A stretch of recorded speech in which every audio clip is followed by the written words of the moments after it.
I always say that you don't need a capital or money to start a business. I've always said that you don't need a capital or money to. I'm a businessman myself. I'm an entrepreneur, I should say. I am doing that on the quiet. And I remember setting up my business. I never had anything. I didn't have anything, but I had a plan. You are better off owning 20% of a 1 million business than owning 100% of a business that is not even able to make 1,000 or even 10,000 cities a month. So that's one thing that you're willing to work. I can promise you that if you're not looking for government work, you're looking for something that will give you some level of experience, I can find one for you by the end of the day. But these people will go and they are not going to do a month and they're going to because I don't know what the youth are looking for. Would you say that Honorable Ramadan winning is because Akufo-Addo's government was so bad that we wanted to kick everybody out and he benefited from that? Done something that has never been done before. Adenta has never repeated a candidate. Yeah, you understand? Anytime you try, you fail.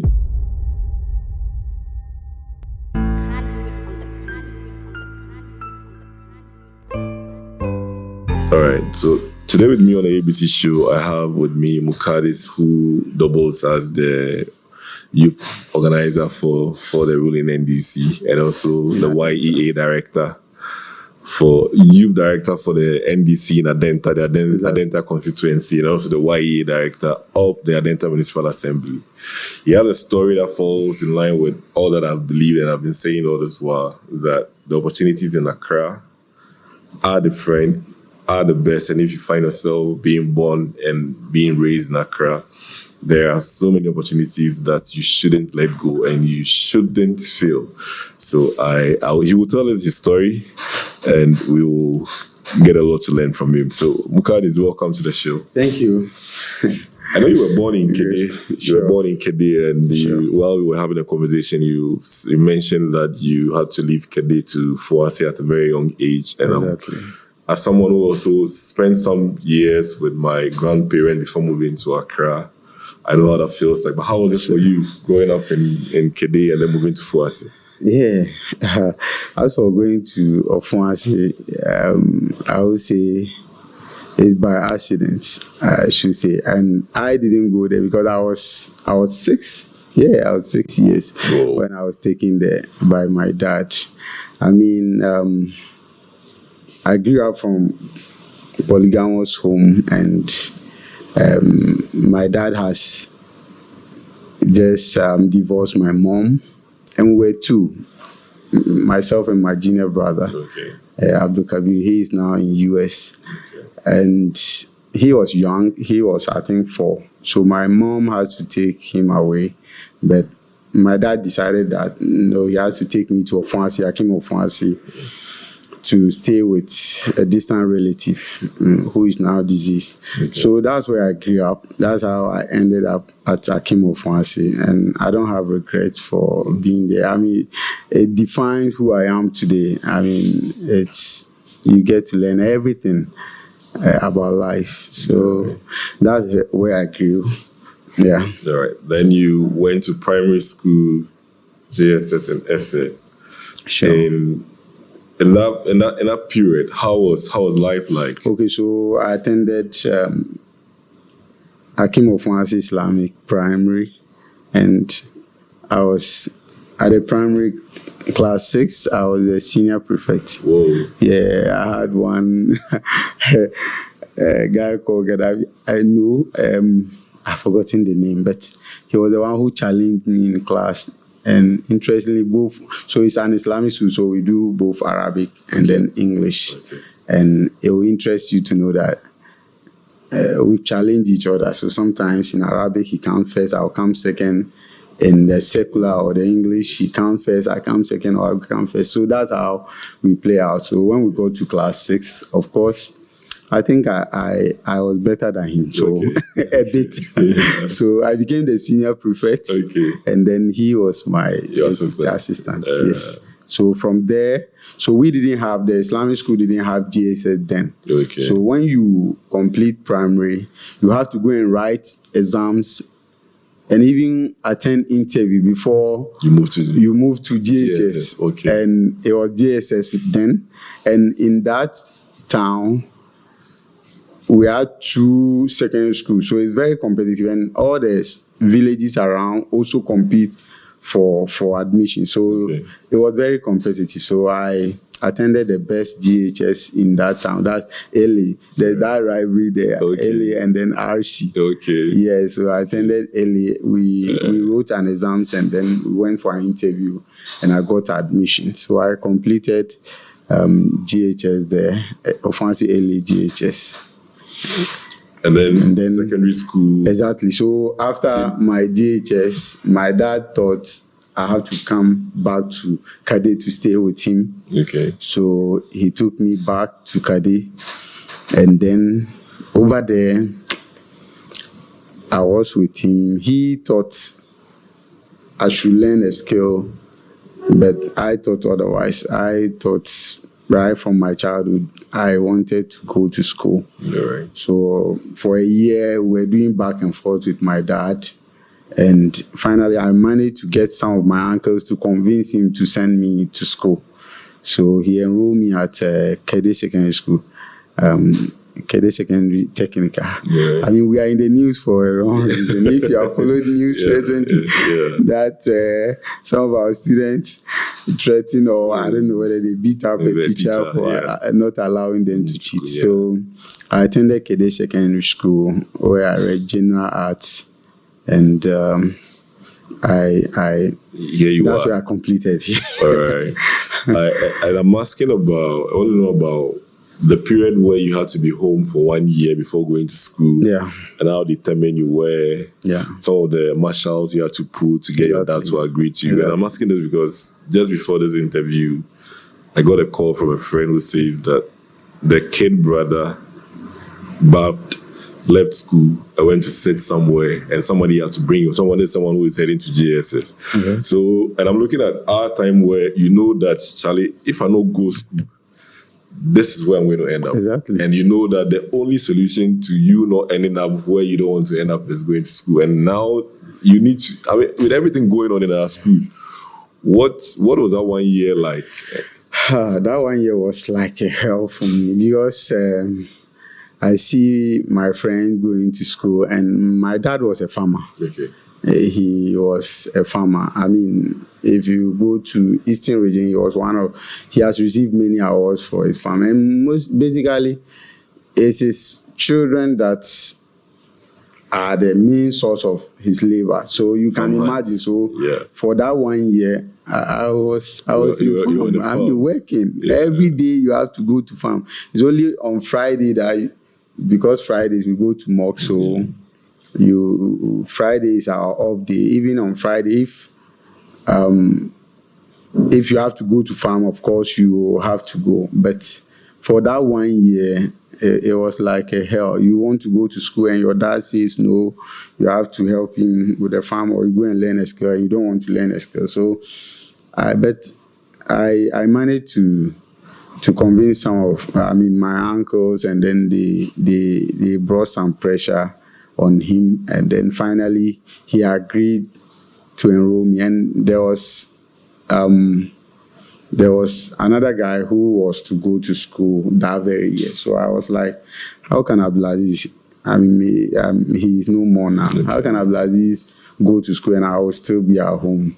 So he was convinced, and then he enrolled me at Kede Secondary School, which is not far from our home. From where you stay. Yeah, so for the 1 year period, it wasn't easy at all.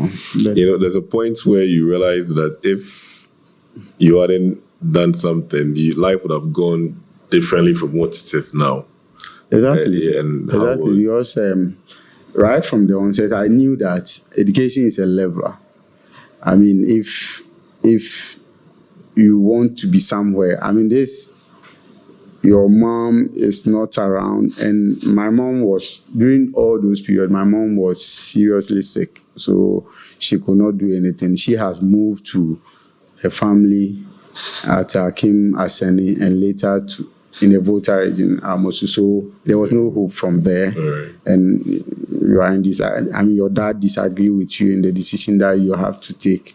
So I knew I have to learn. I have no option. But if I have to succeed, it will be through education, and that was my motivation. Yeah. Right.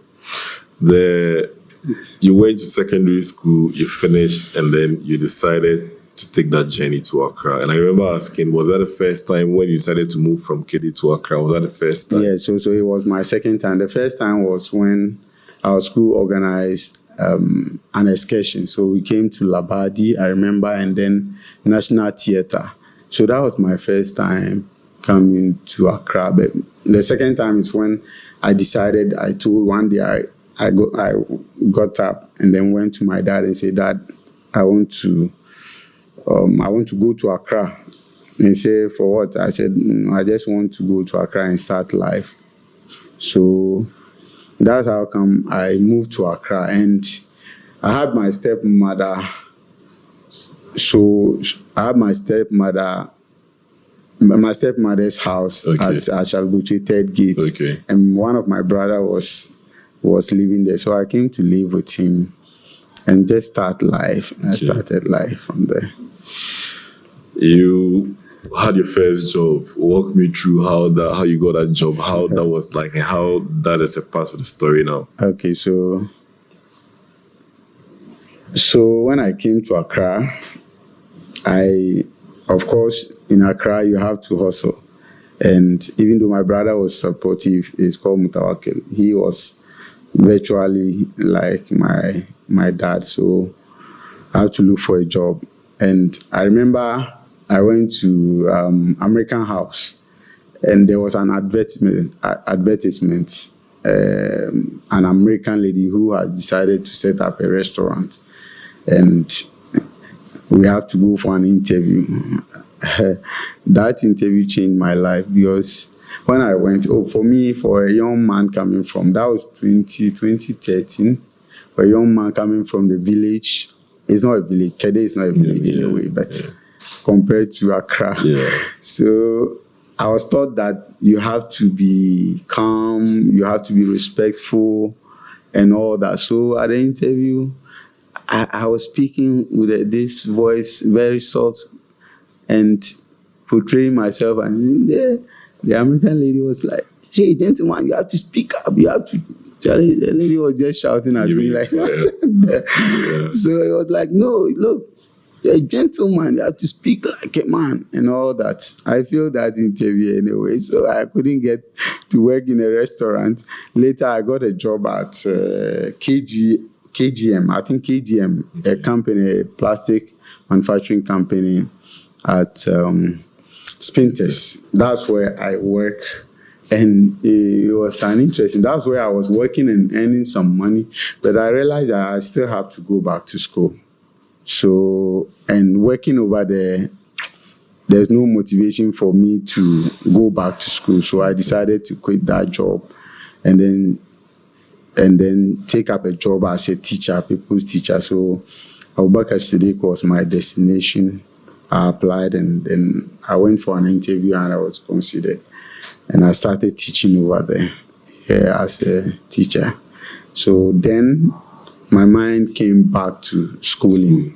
Of course, if you are in an educational institution, your mind will come back to school. So that's how. So the lessons from leaving the factory, because I know that the factory hand, even though it will take a lot of your time, will pay more than a teaching. Of course. And then leaving the factory job, moving into education, how was that decision also? Because you have fees to pay. How did you manage that? Exactly. So if it was about the salary and all that, that place was better. But like I said, I needed to go back to school.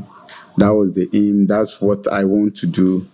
So teaching, of course, will bring my mind back to school. So that was why. It wasn't because of the money. And for me, teaching was my dream job. Yeah. Growing up, I really wanted to teach. That was what I really wanted to do. So finding myself in classroom was something that I really enjoyed.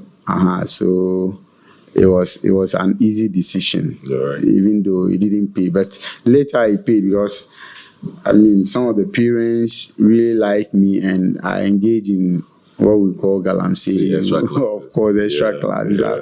I remember I'll enter like 3-4 houses in a day to teach, and then make some money, and then take care of myself and all that. I think what this teaches us is that there's always something to sacrifice. I told my story where the job I was doing before I went to the university was paying me almost 500. I worked in a laundry. I used to work for other people at home. So when I put my salary together, I was almost 800 before I went to the university. Then I come back from national service and I'm done with a degree. Exactly. And then my national service money is 300 and something. So that is, and I'm saying that if I had stuck to that money then and say, oh, because the money is good, you want to stay, the story, Exactly. I wouldn't be here. So there's always something to give up, and you need to look at a bigger picture. It's true. And I think you've done that.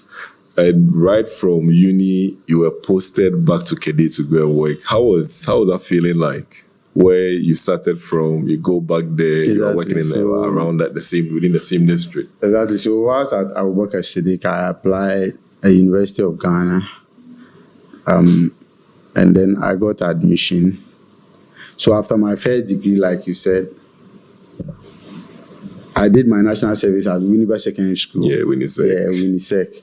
And Winnisec is just opposite University of Education. Winneba. So sometimes I walk to the university. Basically that's where we buy our food and all that. So I told myself, look, it's difficult to get secure job, but teaching is somehow something that, for teachers, it's somehow easy to get a job. So why wouldn't I get another degree in education? Somebody actually advised me that even if GES recruits you, you will not be a professional teacher, even though you have a degree, until you have done education. You understand? So you have certificate in education. So I applied University of Education, and then I got it. So before I even completed my national service, I had admission. So I started lectures, and before I completed University of Education, the government, that was in 2012, the government the Department of Social Welfare is being restructured, restructured and all that. So the government was recruiting social workers, and that was my field anyway. So I applied, I got the job, and my first job was to be sent back to Eastern Region and Akwetia, then Chembo district. So I went back to my roots. Akwetia and Kede, it's not far from each other. So I went back I didn't like it because this is a familiar territory, and some of the experiences I have there, I didn't want to bring those memories. But of course, you're looking for a job, you got a government job, you take up the opportunity. So I went. So I spent about 5 years in Denchambo, Akwetia district. So beginning, I was sleeping from the house. Of course, I have my room. I still had my room at Kede. You understand? I had my room too. I was sleeping from Kede, and then I'll come to work. But later, I rented in the Akwetia town itself until 2018, when the government took a decision to take AME was, Accra Metropolitan. So the government took a decision to take away some municipalities. Some municipal assemblies were created out of AME. Exactly. So they had to recruit more people. Not actually recruit, but move some staff to other. Exactly. So I applied for to be transferred. So I was transferred from Denchambo to Ayawaso West Municipal Assembly. So I came back to Accra again. How did you get into politics then? Because you double as the youth organizer for the Adenta Constituency. Okay, so from the home I'm coming from, politics was our second religion. Okay. You know, my dad was a politician. Okay. During the Rawlinses era. Okay. He was the Kwame chairman. Okay. The district Kwame was Kade and then Akwetia district. Combined. So he was the chairman during the Rawlinses era. He was chairman for 2 consecutive times. Okay. So in our home, every day there was politics in the home. Okay. So my brothers also, everybody was doing politics because you are the full soldier that will be sent to do 1 or 2 things, and you're always moving with your dad wherever he goes. So I would say it wasn't deliberate, but automatically once you are in that house, you become a politician. And we developed the interest there. So right from even whilst I was in secondary school, I was doing politics. So when I came to Accra, of course, I continued the politics in Adenta here. Okay. By then, my brother was already into politics of Adenta. He's also called Akoloni. That's our family name. Okay. And so I joined the branch. I became a member of the branch. And then we had a group called Adenta for GM and more. That was Ashimore era, and I was the vice president for that group. Yeah, remember Ashimore, exactly. So later, I contested for the constituency election to be the deputy youth organizer for the constituency, and I won. And then the next elections, of course, my youth organizer then had moved to become the constituency chairman. Oh, okay. He had moved from the youth organizer to contest for the chairmanship. So I would say it's a vacant position. So it was natural that I moved. Of course, I was deputy. I've learned a lot, so I have to just step in his shoes. So I contested for the youth organizer, and now I'm the constituency youth organizer for the NDC in Adenta constituency.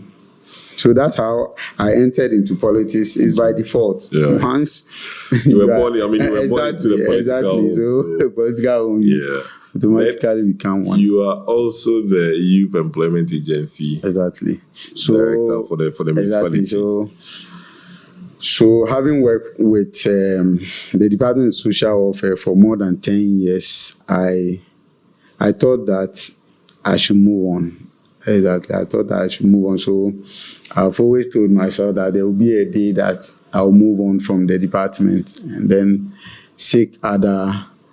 venture into other things. Of course, I want to go into business, but for now, if there's any better offer, I will want to. And being a politician as well, being a social welfare officer, of course, we're not allowed to do partisan politics. We're not allowed to openly do partisan politics. So it was something that I've always thought about. Because once I want to do politics, of course, one day I will have to leave that department. So when the opportunity came,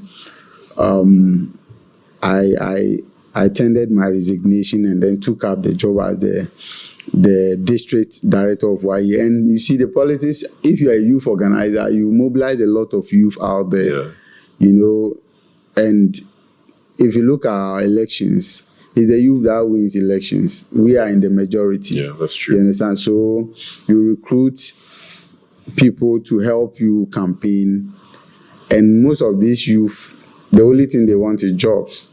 So if you have the opportunity to become the district youth employment director, of course, you cannot disappoint them. So I decided to resign my work as a social welfare officer and take up this basically because of the youth out there. Okay. Yeah, because of the youth out there. That was a decision. It's not a decision born out of personal interest, but for the youth out there. And for me, what was even more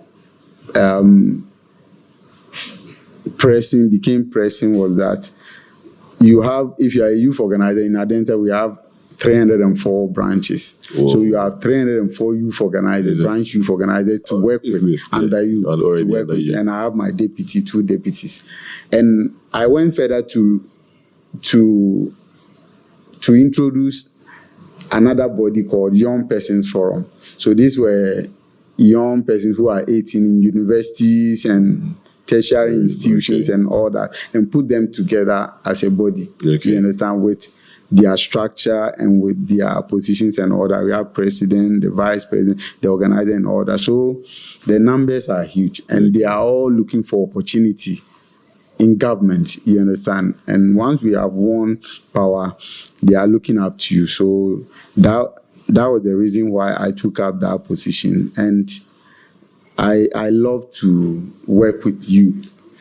That was why I even studied social policy. Social policy, so social welfare is like the implementers of the policy. Yeah.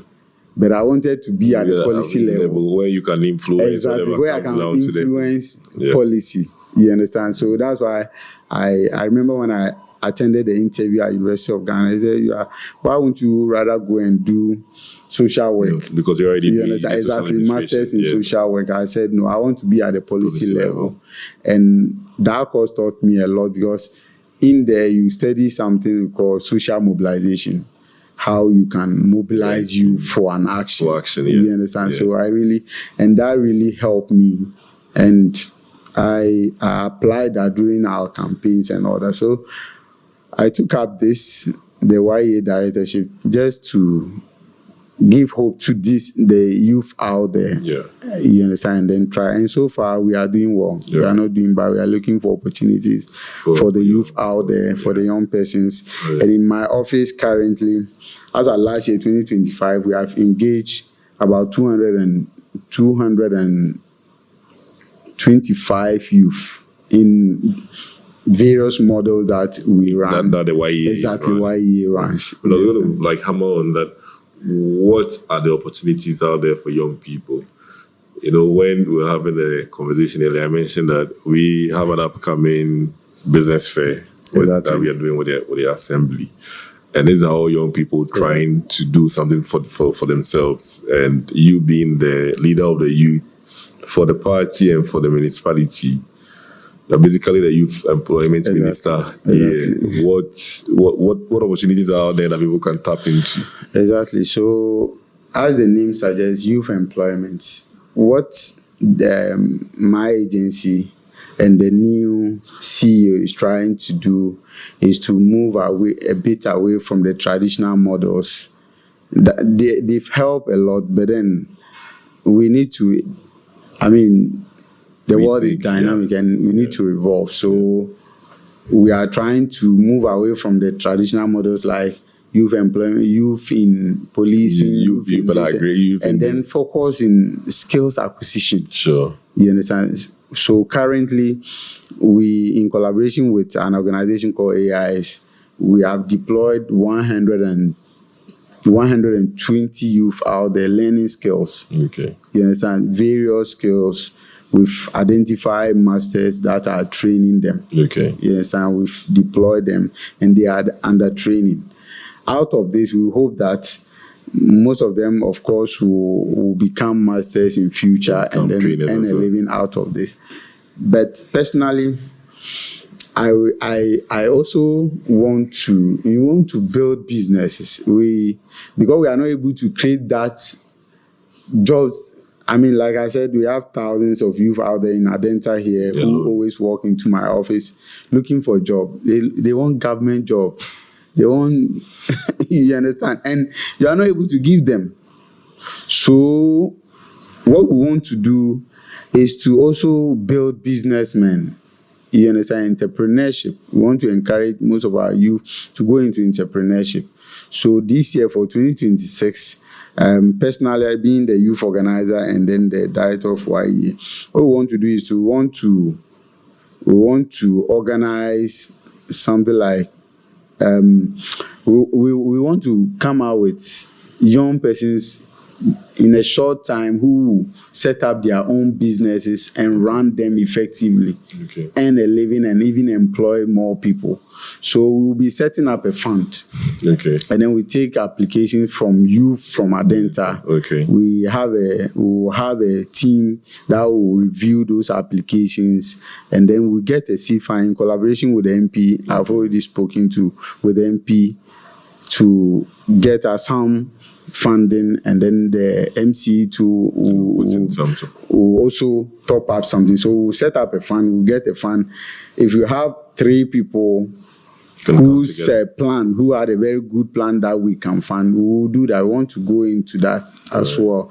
It's not always that when somebody is in need, as a youth organizer, if any of your youth is bereaved, you are supposed to support. Sometimes we take contribution from among us and then from people outside. I think that we should not wait for individual person to go into trouble before you start doing. Why wouldn't we take contribution for something that will put money into people's pocket? Exactly, as a seed money for somebody to start a business. So this is what we'll be focusing on. I think when we do it and do it effectively, we'll be producing entrepreneurs who will become like Ibrahim Mohammed, the Dangotes, and then all that.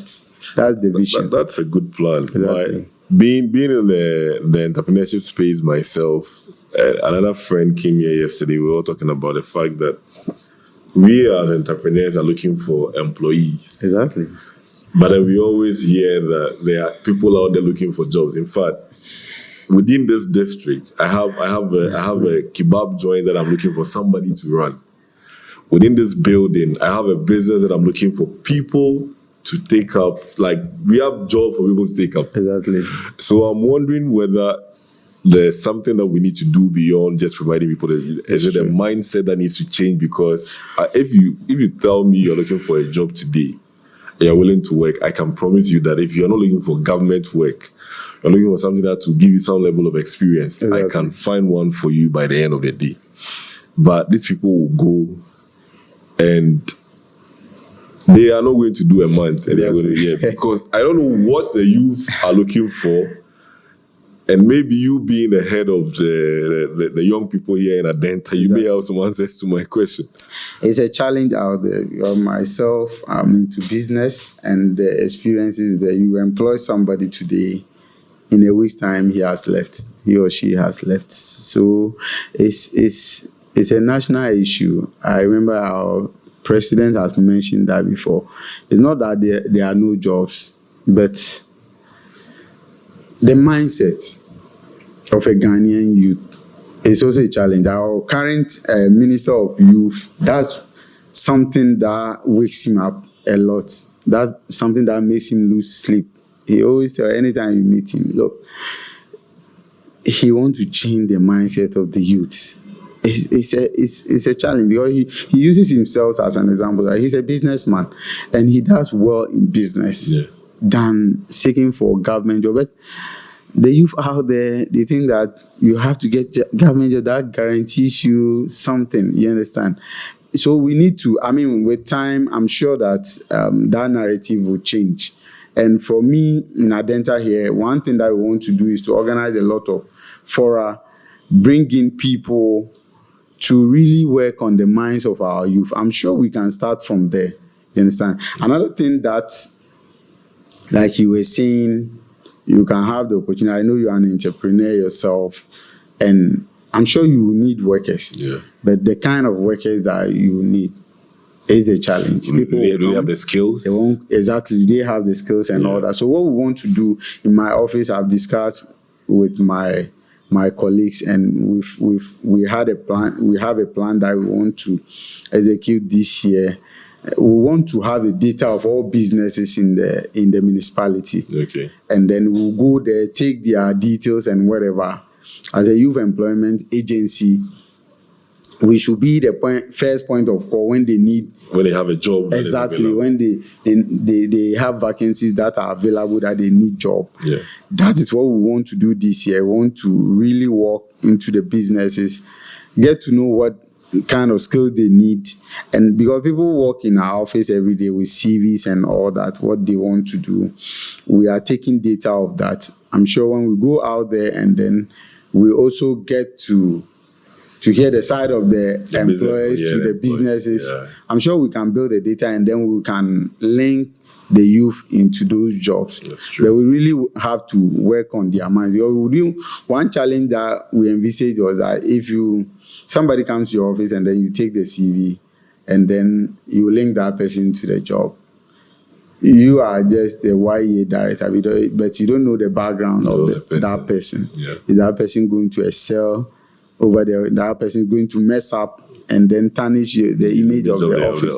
So we are trying to fashion out a program where maybe we get the data of unemployed, we take them through some form of orientation, really build the mindset and all that. And skill sets. Yeah, I'm sure that from there, and like I said, we are really serious about skills acquisition. Sure. You understand? And one thing that we also want to focus on the soft skills.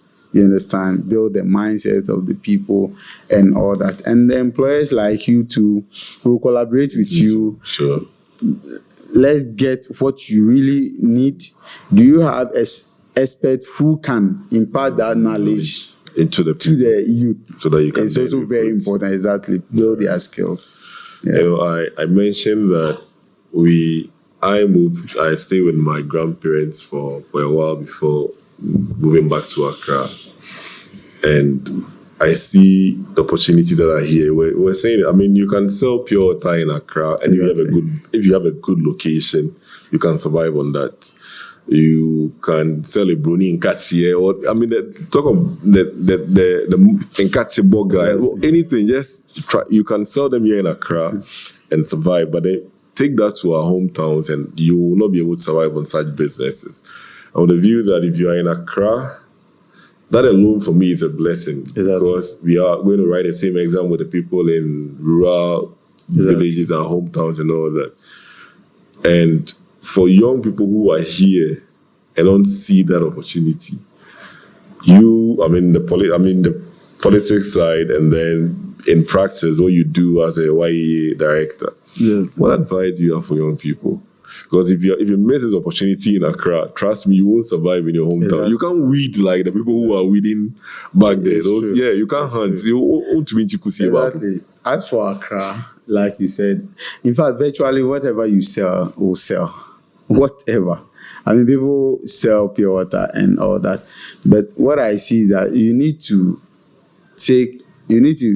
be responsible as a youth. You need to challenge yourself. You don't have to just sit idle thinking that some opportunities will come from somewhere.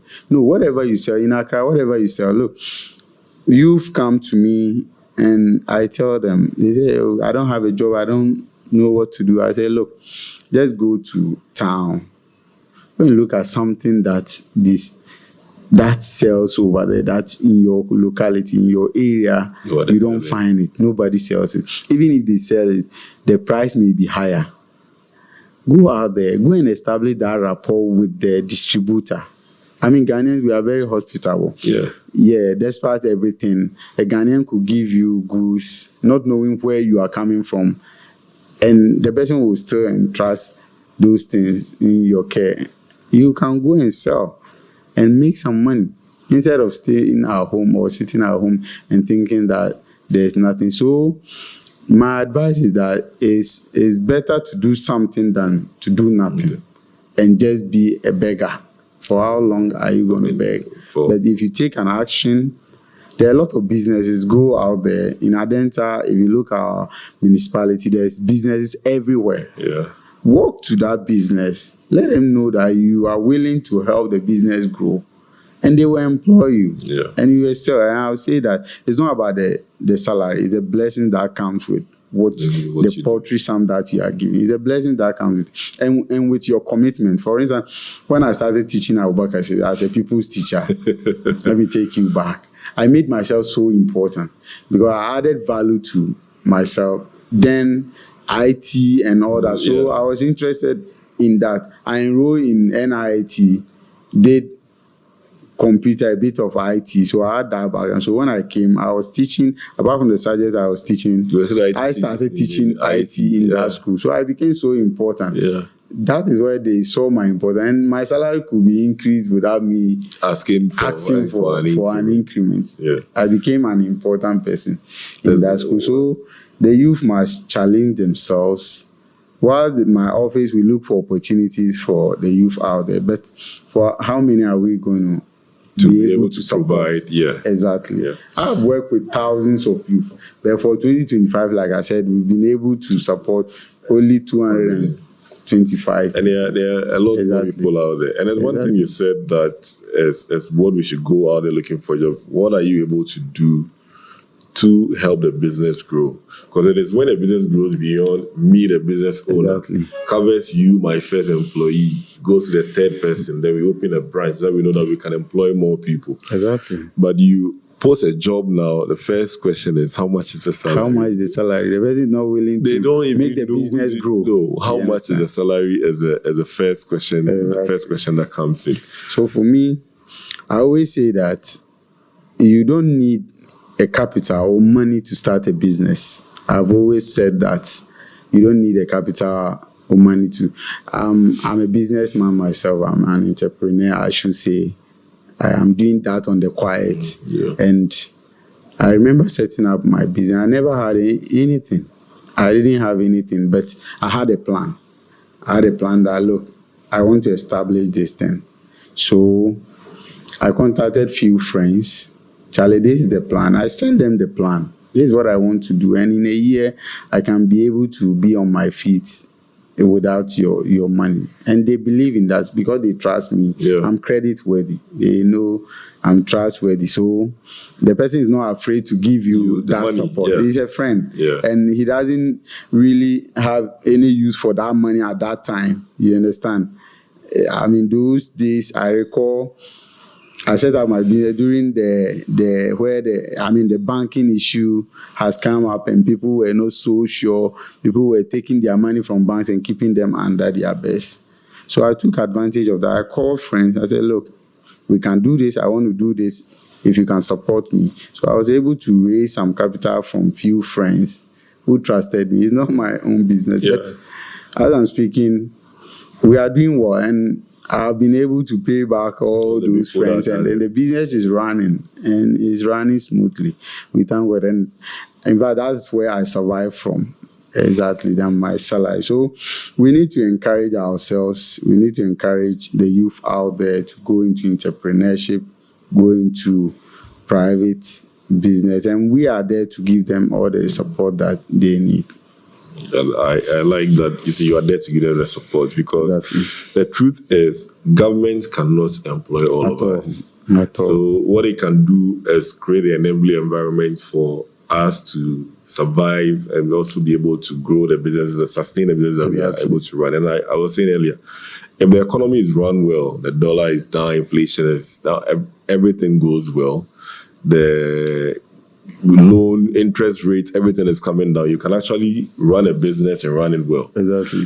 But if the government does all that and our expectation is still all of us to be on government payroll, then we actually have a very long way to go. It's true. So I think that your office is doing well. Exactly. And we as young people also just need to take the bull by the horn and start something by ourselves. And I agree, come together.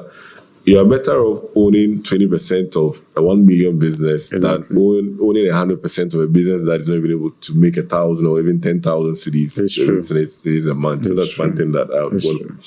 For you and where you are now, being a youth employment person, what skills should people be looking out for? Because whilst we believe that education is a way out of poverty, not all of us can use our route or that route out of poverty. Yes. What are some of the skills that you recommend based on the work that you've done for people to focus on? So, like I said, if you look at the current government and then the Minister of Youth is really he really want to invest in skills acquisition. You understand? We are in a country where we have foreigners come into our country and they don't even get the skilled personnel to work with. it's a challenge. Yeah. So at the end of the day, you'll be paying people who are not. You don't have the required skills exactly to do the work. Exactly. So it's something that the government is doing well. I'm sure if there's so much investment into that area, it's going to help a lot. I mean, look at buildings springing up. And if you go and look at those who are working over there, some of them are from Togo, Benin, and all that. Yeah. You understand? The employers are saying, the contractors are saying that, look, they give them the best. If you bring a Ghanaian, to do he the comes work. and then take your materials away. Why are we doing that to ourselves? So we have to do a whole lot. We need to invest so much in skills, and that's why the government has brought something called National Apprenticeship Program. Yeah. And people who have the skills have gone through training and retraining, and then they are certified to also train others. And it started last year, about I think 10,000 or so, and it will continue this year. I heard the Minister of Youth crying to the Ministry of Finance to make more allocations so that we can really, as a country, build the skills of our youth. Because how many of our youth go into university? There are very few. Yeah. You understand? If the percentage that finish secondary, exactly, those that go to a chunk of them.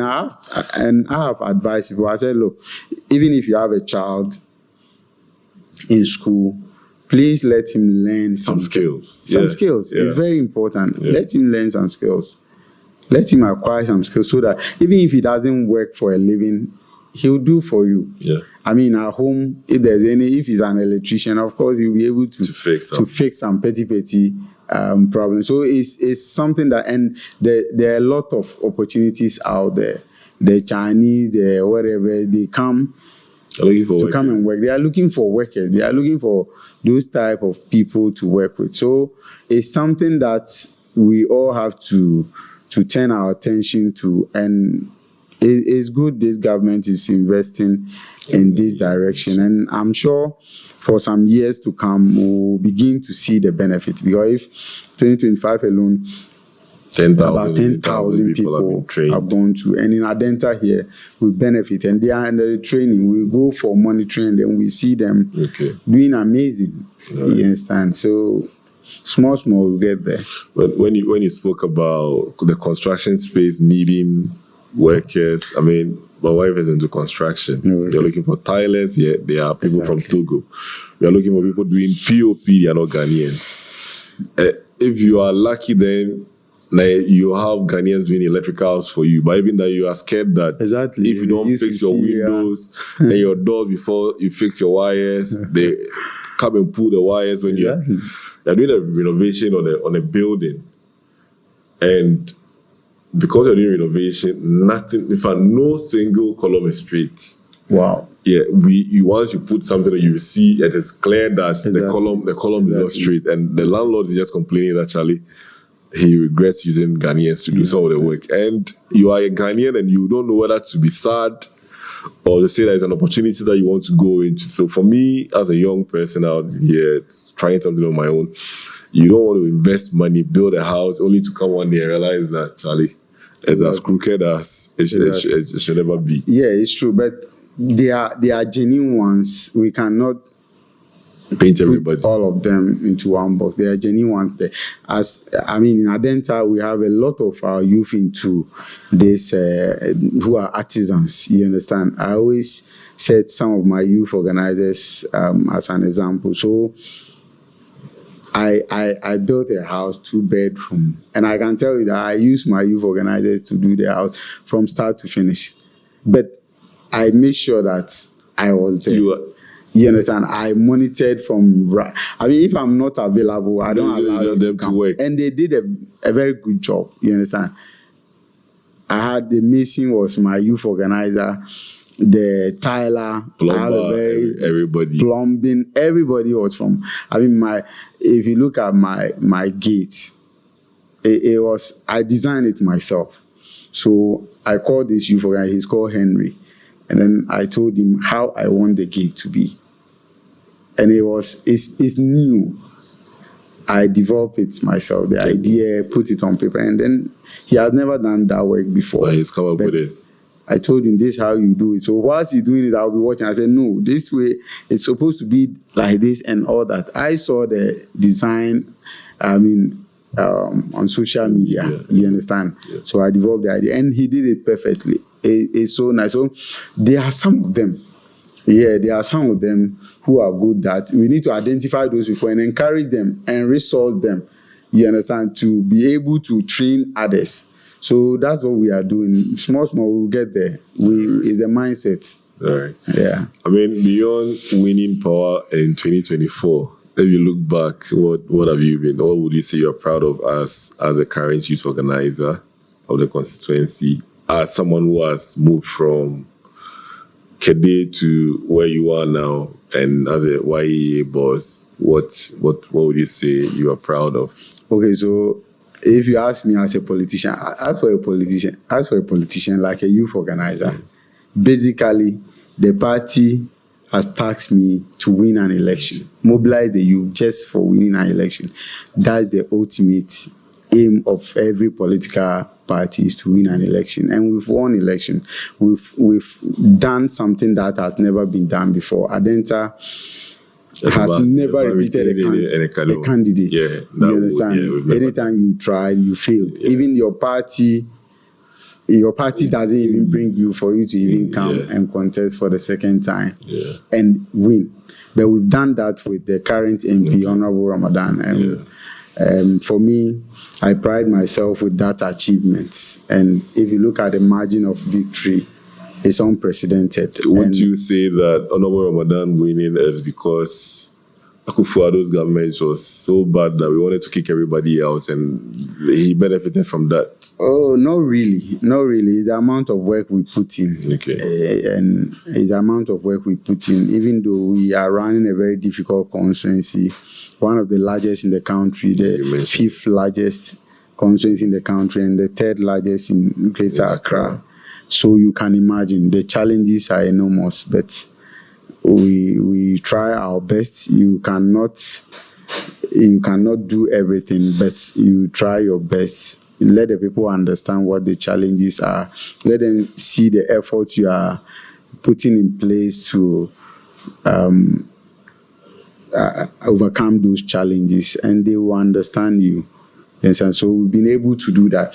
Aside that, I mean, I'm happy. Ever since we won, we've tried to link some of the youth into jobs. Some are working. Of course, there are many out there who are also waiting for their turn. Yeah. And small will get there. But like I said, we need to encourage those with entrepreneurial skills to rather go into entrepreneurship than wanting to work for government. For me, I have said that at a point I will quit government job. Yes, at a point I will quit and really focus on my private business. That's what I really want to do. That's what excites me than taking salary. I remember one advice my dad gave me when I was young is like, you want to go to school and just work for government. That's what we want to do. Me, I stopped school when I was young, class 3. I never went to school. I have money. Yeah. I have a lot of money. I'm a farmer. I make a lot of money. So, and I said, yeah.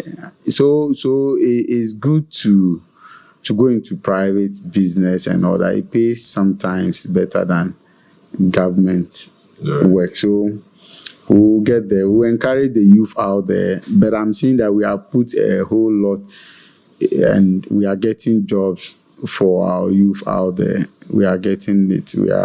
We put people into places and we are still working at securing more jobs for others. All right.